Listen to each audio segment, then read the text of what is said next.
సరే జగన్మోహన్ రెడ్డి గారు 5 సంవత్సరాల్లోనే ప్రజలకు అండగా లేడు. ఇప్పుడు ఈ తుఫాన్‌కి నేను ప్రజలకు అండగా ఉంటానన్న వ్యాఖ్యలు చేసి అండగా ఉండమంటే బెంగుళూరులో పడుకున్నా. అతను అందరూ చంద్రబాబు నాయుడు గారికి నచ్చరు అందరికీ. ఇప్పుడు వైసీపీ కార్యకర్తలు ఉంటారు కదా! వాళ్ళు ఏం కోరుకుంటారు? చంద్రబాబు నాయుడు గారి పనితీరు చూసి మన నాయకుడు కూడా వస్తే బాగుండు. ఇప్పుడు మీకు సినిమా హీరో అభిమాని మీరు. ఆ హీరో సినిమా హిట్ అయిందనుకో, మా వాడిది కూడా హిట్ అవుతే బాగుండు అనుకుంటారా అనుకోరా? అనుకుంటారా? నేను సింపుల్గా అర్థమయ్యేలా చెప్తున్నాను మీకు. అలాగే మా నాయకుడు కూడా ఏడుపు మొఖం వేసుకోకుండా ఆత్మానుని ఇంట్లో పడుకోకుండా బయటకు వస్తే బాగుండని అనుకుంటారు. వాళ్ళు అభిమానించినా కానీ వీడు ఓటం చూసి చిరాకు పడుతూ ఉంటారు వాళ్ళని. ఇప్పుడు ఈ పార్టీ భావజాలం నచ్చక, చంద్రబాబు గారు నచ్చక, కులం, మతం, ప్రాంతం రకరకాల కారణాలతోటి వీళ్ళు నచ్చరు.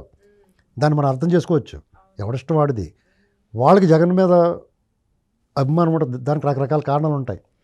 ఆ కారణాల్లో ఎప్పుడు ఏడుపు మొఖం వేసుకుంటాడు, మా వాడు కూడా దర్జాగా ఉండొచ్చు కదా, రాయల్గా మాట్లాడొచ్చు కదా అనుకుంటారు. మాట కూడా సరిగ్గా రావట్లేదు మా వాడికి అని బాధ ఉంటుంది, లోపల తొలిచేస్తూ ఉంటుంది అలాగే.